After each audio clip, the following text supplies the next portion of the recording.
The arrival of the human warrior in the distant city of Jarun, everything felt different that morning.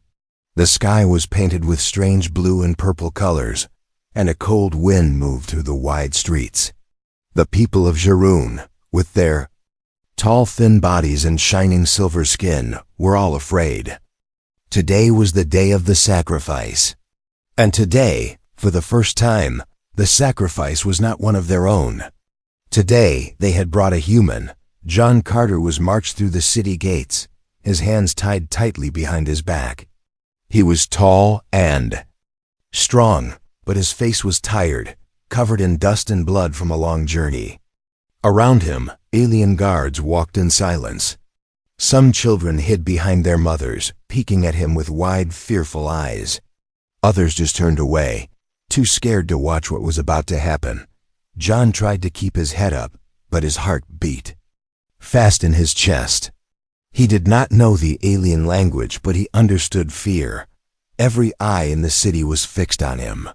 He could feel their hate, their worry, and their hunger for answers. He wondered if he would ever see his home again. The city square was huge, with tall stone pillars and a giant statue in the center. The statue looked like an alien god, half animal, half machine, with shining blue eyes. Around the statue, the people gathered in silence. No one laughed, no one spoke. Only the soft wind and the heavy steps of the guards filled the air. Standing at the front was Lyra, the high priestess of Jarun. She wore a golden mask that covered her whole face and a long white robe that touched the ground. In her hands, she held a silver knife, its blade shining under the morning sun. She had never sacrificed a human before. She had never seen one up close either. But her duty was clear. Without a sacrifice, the old gods would be angry. That was what she had always believed. As John was pushed onto his knees in front of the statue, he looked up at Lyra. For a moment, their eyes met. John saw only coldness in her eyes, but he also saw something else, a small, hidden doubt, like a shadow. The crowd began to chant in their strange language, louder and louder, until it was like thunder in John's ears. Lyra raised the knife, her hands shaking. She tried to hide her fear, but she could not. Her mind was full of questions. Why should this stranger die? Was he really as dangerous as the priest said? Or was he just lost, like so many others before him? The high priest, an old alien with hard eyes, stepped forward and shouted, "Begin!" His voice was sharp, and everyone fell silent. Only the sound of John's breathing could be heard. John closed his eyes and thought of Earth, of his family, his friends, and the promise he had made to return home. He tried to stay brave, but he could not stop his fear. He did not know what would happen next. He did not know if he would live to see another sunrise. Lyra's hands shook as she moved closer. The knife was heavy, and the crowd's eyes were like a weight on her shoulders. She wanted to believe in the old ways, but something inside her screamed that this was wrong. She remembered a dream she had seen the night before, a dream of fire, of screams, and of her city falling into darkness. A sudden flash of light filled the square. The sky above turned red, and a cold wind blew so hard that everyone took a step back. The statue's eyes seemed to glow brighter. The people gasped and looked at each other, scared that the gods were watching. At that moment, John opened his eyes and stared at Lyra. He did not speak, but his eyes were full of hope, begging for mercy. For a long second, Lyra stood frozen, torn between duty and something new, a strange, powerful feeling she had never known before. The high priest shouted again, "Do it! The gods are waiting!" The crowd waited for blood. Lyra took a deep breath. She raised the knife higher.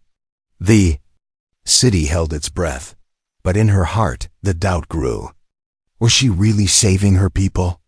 Or was she about to make the worst mistake of her life? The sun broke through the clouds, shining straight onto John and Lyra. For a second, everything was quiet. No one moved, and then, for the first time in her life, Lyra hesitated. Would she really go through with it? Or would she find the courage to stop everything and face whatever came next? In that silent moment, the future of Jurun and of the human warrior hung by a single, trembling breath. The priestess's doubt. The city of Jurun stood in silence. The knife hovered in Lyra's trembling hand. The crowd's chant had faded, and even the wind seemed to pause. All eyes were on the alien priestess and the human warrior. No one could believe what was happening. Never before had the sacred sacrifice been delayed, not even for a single heartbeat. But now it was as if time itself waited for Lyra's decision. Lyra felt her breath quicken behind her golden mask. Sweat gathered on her brow. In her mind, memories of her own childhood returned of lessons from old teachers, stories about the gods' anger, and warnings of what would happen if tradition was broken. Obey the old ways, or darkness will come, they always said. But why did the old ways feel so wrong today? John Carter still knelt at the altar, hands tied, heart pounding in his chest. He watched the priestess, seeing her hesitation. For a moment, hope flickered in his eyes like a weak light in the dark. He didn't understand the alien words spoken around him, but he knew the meaning of fear, and he could sense that something big was about to change. Suddenly, a child in the crowd cried out, breaking the silence. Some of the elders shushed the child quickly, afraid to anger the priests. But others started whispering, nervous and confused. Was the priestess refusing the gods? Or did she see something that the rest of them could not? The high priest, tall and cruel, took a step forward. His silver staff struck the ground with a heavy sound. "Lyra," he barked. "What are you waiting for? Finish the sacrifice. The gods demand it." His voice thundered across the square. The guards tightened their grip on their weapons, ready to force Lyra if she continued to resist. Lyra looked up at the old priest, fear gripping her heart. She wanted to obey. She wanted to do her duty. But the memory of her dream, the city burning, screams echoing through the streets, haunted her mind. She wondered, was it truly the gods who wanted this, or was it the priests who wanted to keep their power? She lowered the knife. The crowd gasped. Never in living memory had the priestess refused an order in public.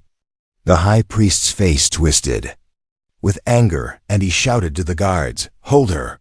2 alien guards rushed forward, grabbing Lyra by the arms. The knife fell to the ground, clattering loudly.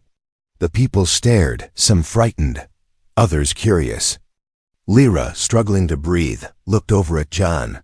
He met her eyes, and for the first time, she saw his true fear and hope, a silent plea for help. At that moment, lightning flashed across the sky, and thunder rolled over the city. Many in the Fajin crowd dropped to their knees, believing the gods were angry at the delay.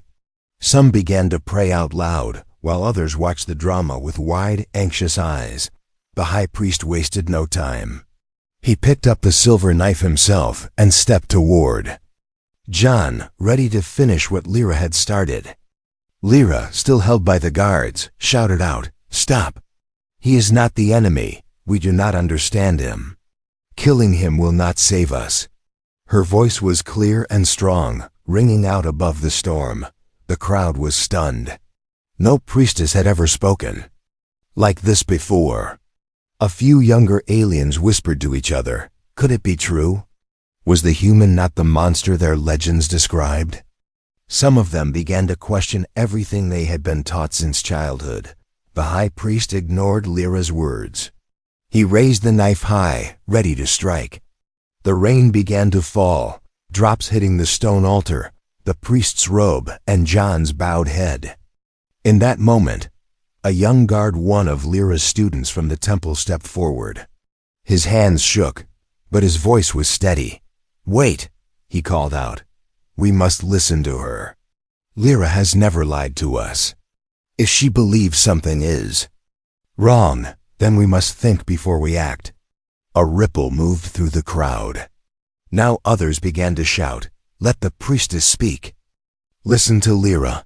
No more blood today." The guards hesitated, unsure what to do.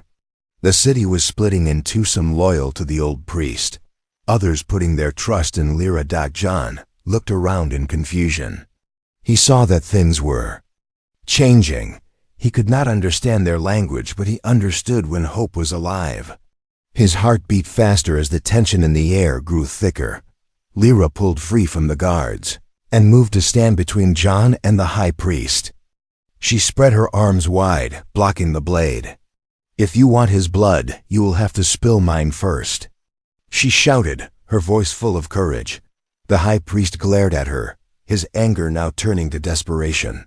He wanted to force the old ways, but he could see that the crowd's loyalty was slipping. If he killed the priestess, there might be a revolt. If he killed the human, there would be questions that could not be silenced. The storm grew louder. The square was a place of chaos, people shouting, guards arguing, rain pouring down. In that wild moment, Lyra made a silent promise to herself. No matter what happened next, she would not let fear or old lies rule her city anymore. She would do whatever it took to discover the truth about the human and the secrets the priests were hiding. The sacrifice had been stopped, but at a great cost.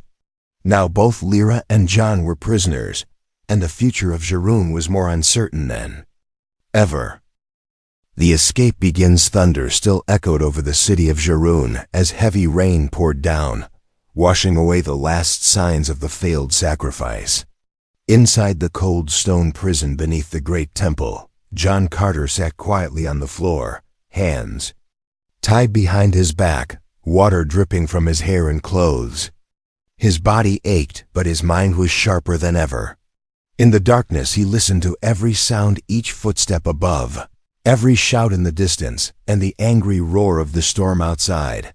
On the other side of the same cell, Lyra sat with her head bowed, her golden mask gone.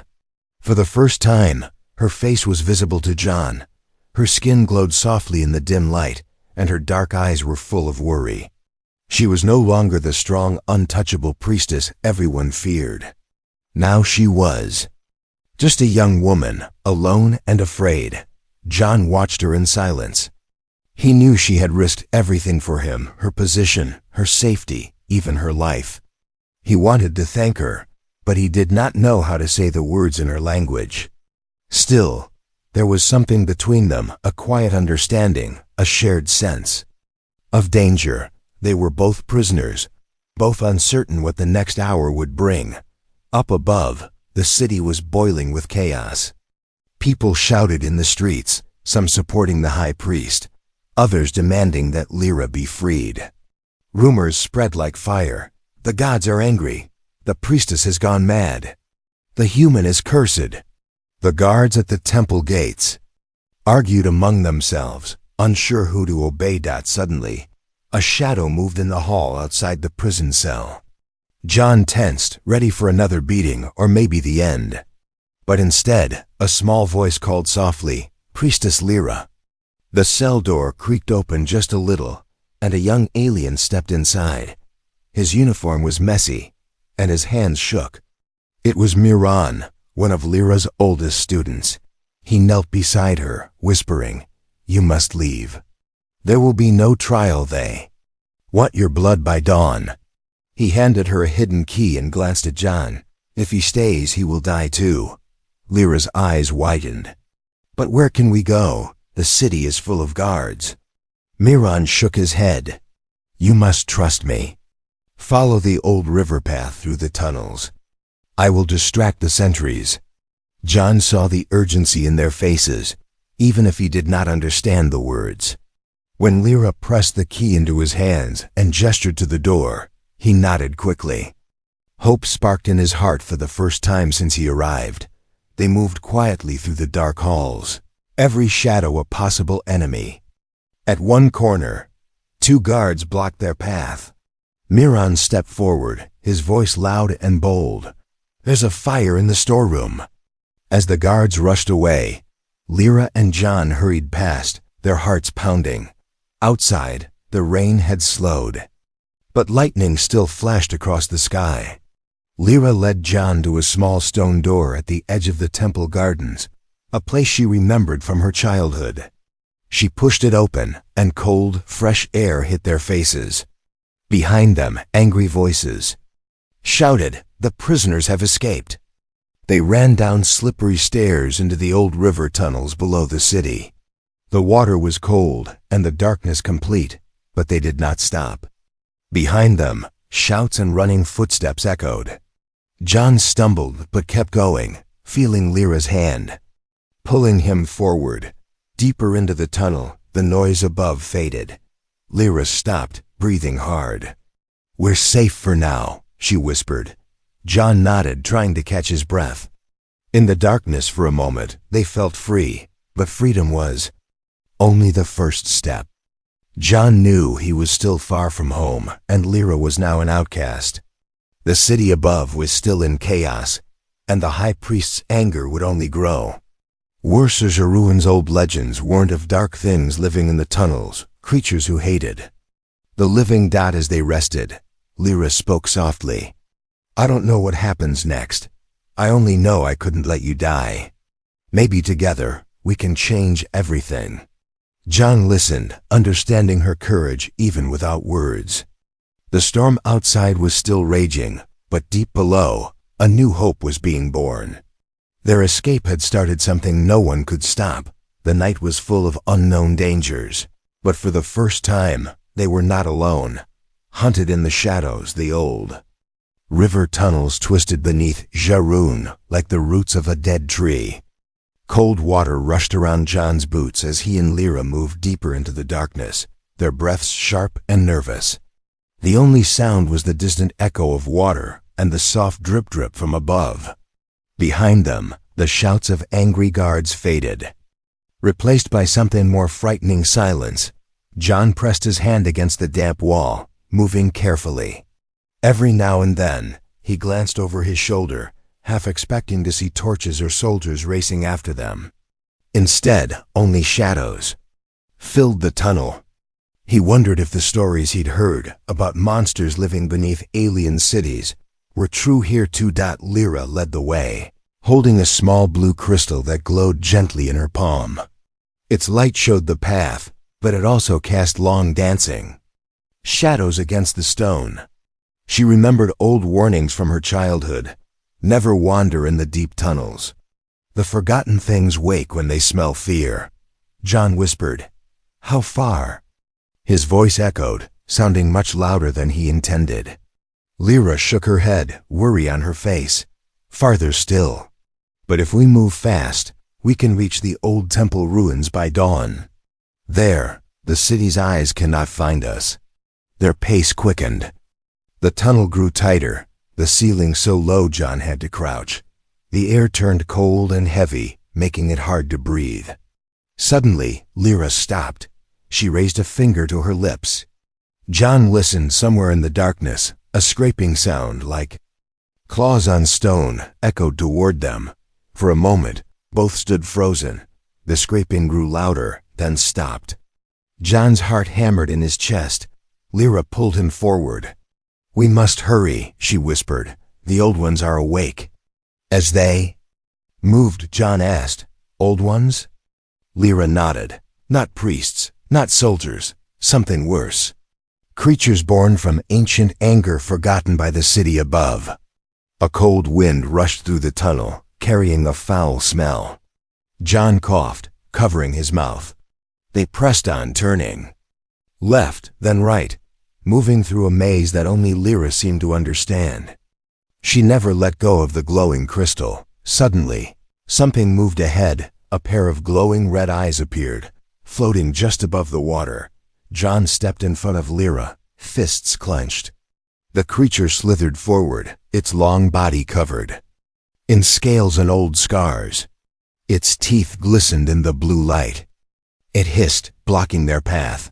Lyra held the crystal higher, her voice steady but full of fear. "We seek safe passage," she spoke in the ancient language. The creature blinked, considering her words. Behind them, another hiss, more eyes appeared in the darkness. John grabbed a broken pipe from the tunnel floor, ready to defend them. But Lyra stepped forward. She sang a few soft notes, an old song from the temple. The creatures paused, their eyes following her. For a moment, nothing moved. Then, slowly, the first creature lowered its head and slipped into the shadows. The others followed, melting away like mist.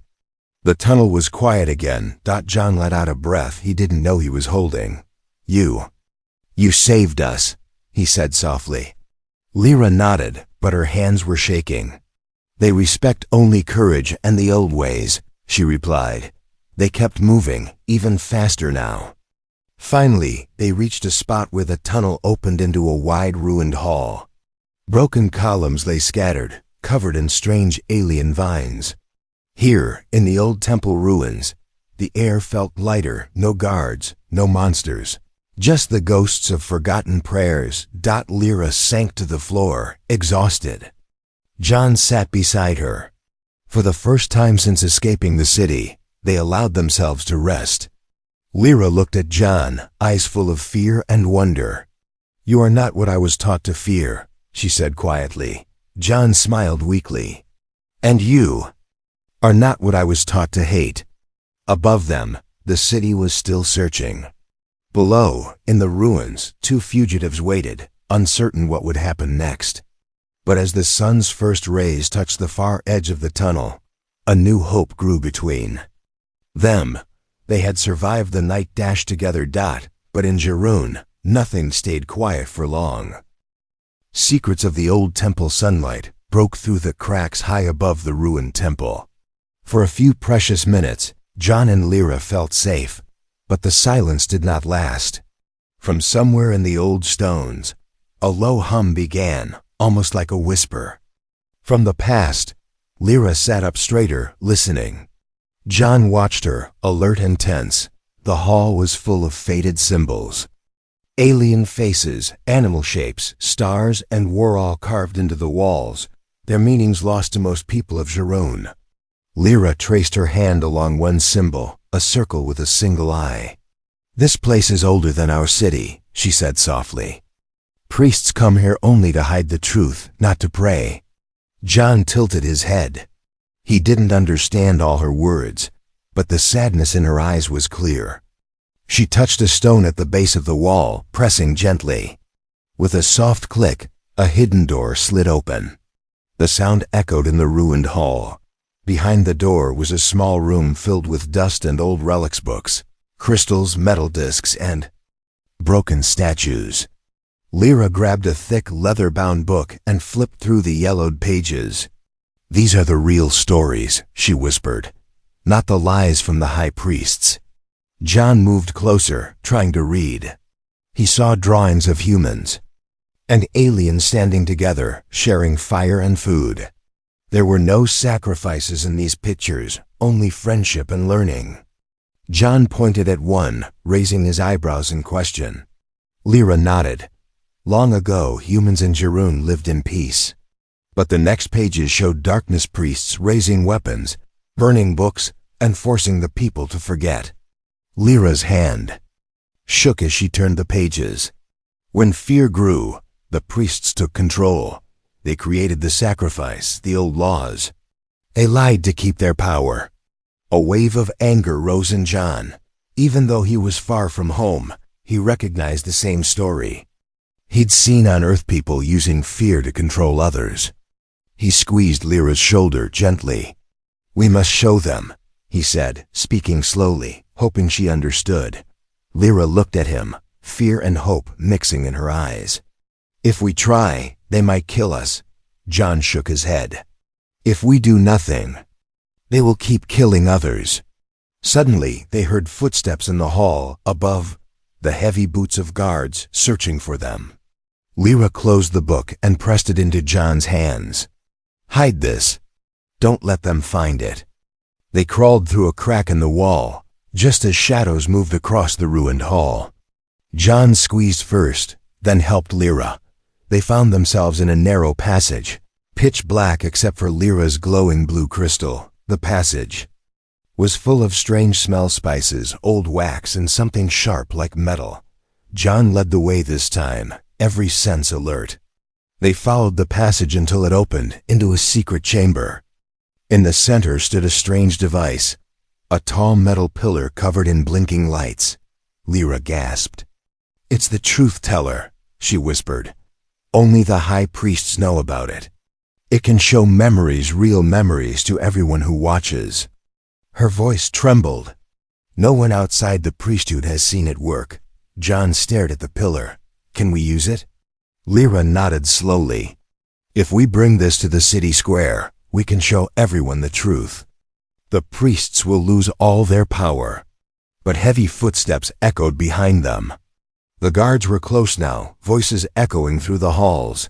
Lyra looked at John. "We must move quickly." Together, they lifted the heavy book, the glowing crystal, and the truth-teller device. They crawled back through the tunnel, hearts pounding, sweat dripping down their faces. The guards' voices grew louder, then closer, then gone. Breathing hard, they finally stopped in the darkness, hidden for now. Lyra turned to John, her voice shaking but brave. "If we do this, there's no turning back. We will be hunted. Forever." John reached for her hand, strong and certain. "Then we run together, or we stand together." Above them, the city was waking. Below, in the shadows, the real plan began, a plan to reveal the truth and free Jarun from fear. But no one knew if the city would listen, or if it would burn. The city divided. Night fell over Jarun, but the city was far from peaceful.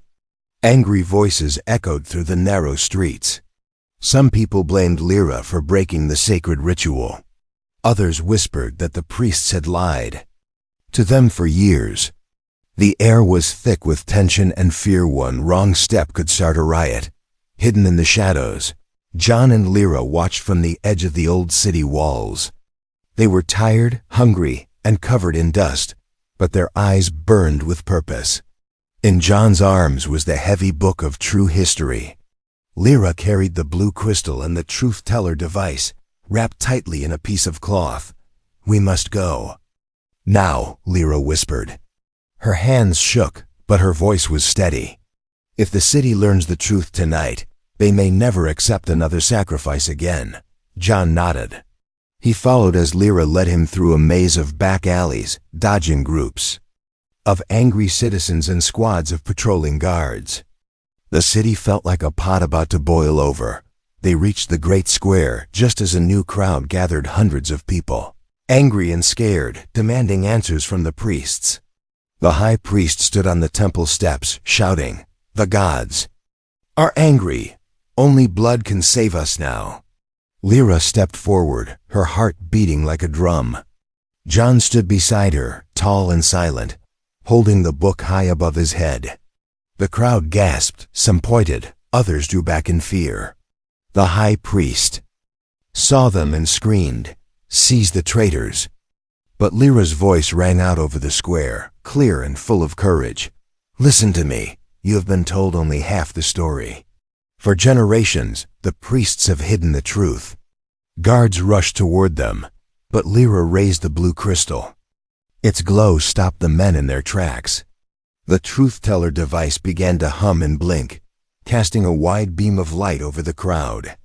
The ancient pillar projected images in the air, moving pictures from the old book. The people watched, eyes wide with shock. They saw scenes of ancient Jarun, where humans and aliens once shared food and laughter, not fear and blood. They saw priests rewriting the laws, burning the old stories, and turning neighbors against each other. Cries of confusion and anger rose from the crowd. The high priest tried to shout over them, "Lies, blasphemy," but nobody listened. The truth was plain for all to see. Suddenly, a stone flew through the air, striking the steps at the high priest's feet. More followed, then a wave of people surged forward, shouting for justice and freedom. The guards hesitated. Some dropped their weapons. Others joined the crowd. John stood ready to protect Lyra, but she didn't need his strength this time. The power of the truth was greater than any weapon. The high priest, desperate, ran for the temple doors. But the people blocked his way. For the first time in memory, The city of Jarun belonged to its people, not its priests. Lyra turned to John, breathless but smiling. You see, they are not all lost to fear. John smiled back, pride and relief mixing in his chest. You gave them hope. But even as hope filled the square, fires burned in other parts of the city. Not everyone was ready for change.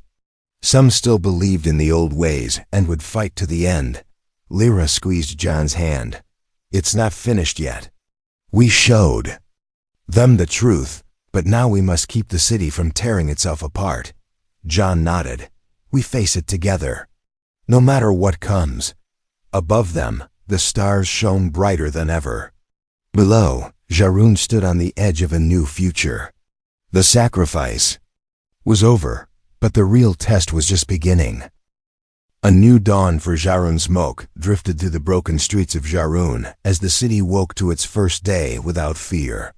The sun was just rising, painting gold over shattered statues and burned banners. But in the center square were the old gods once demanded blood. Something new was happening, something no one had seen in 100 years. John Carter stood side by side with Lyra. Both were tired, their faces marked by sleepless nights and danger, but there was light in their eyes. Around them, the people of Jarun gathered, old and young, rich and poor, some still scared, but most filled with hope. They looked not to the temple, but to each other for answers.